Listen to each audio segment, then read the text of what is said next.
Are you loving who you really are, flaws and all? In this week's segment, part two of Loving Me Some Me. Be right back.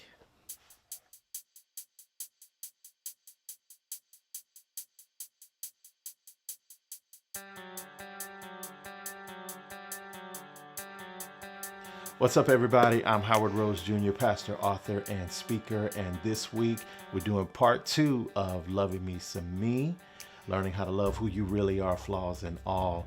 Going to talk about our flaws this week and learning how to love ourselves and embrace who we are and embrace all of our flaws and all of the faults and frailties that we have.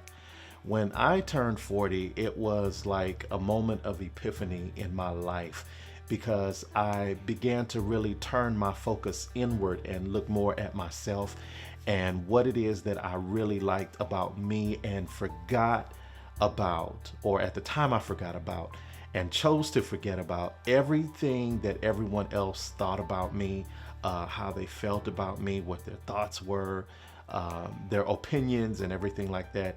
And I did a self inventory on myself. I said, you know what, Howard, you are really a good guy. You are somebody worth liking for yourself.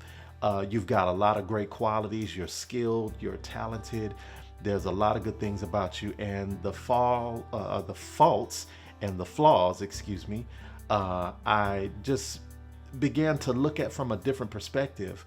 One thing I realized in life is that we all have our faults and our flaws and frailties, but it's up to us to make the decision to accept ourselves for that. Accept the faults and the flaws that we have, because guess what? They can change. We can change them, and they don't have to last forever. Allow me to read this short paragraph from my book, Loving Me Some Me. Realizing the flaws that I have came with accepting all of my mistakes and shortcomings. It came with a great level of acceptance that is unparalleled to anything else that I have ever experienced. It is quite comforting, actually. It was sometimes I'm analyzing things, like being over analytical about things, because I'm a very heavy thinker. So I can, think a situation through to a fault sometimes.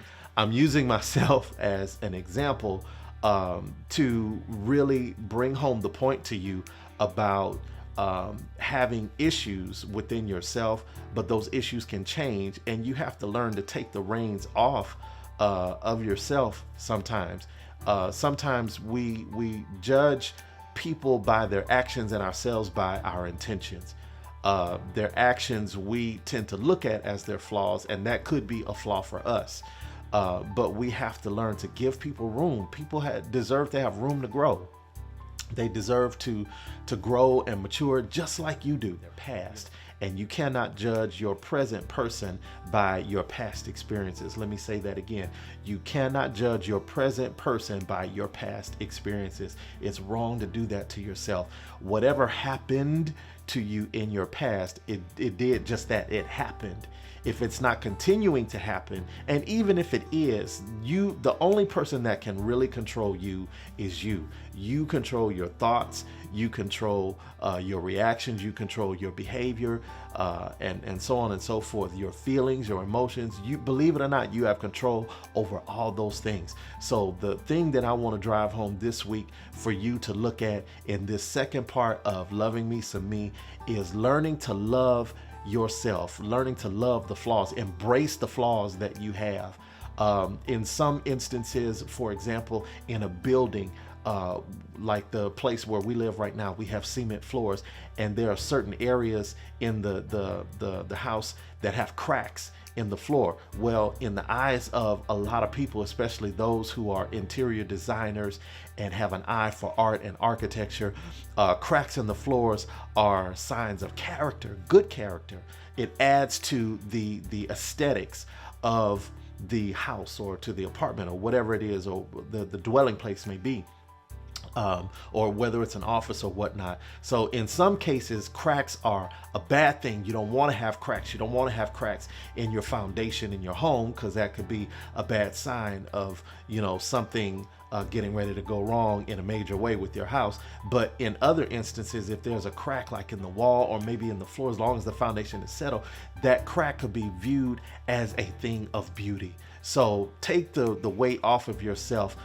Begin to look at I want you to walk away from this segment looking at yourself differently when it comes to your flaws and your frailties. God loves you, flaws and all. He doesn't base his love for you on your faults and your frailties that you have. He knows that those things can change, and get this, he knows exactly how long it's going to take for those things to change in your life.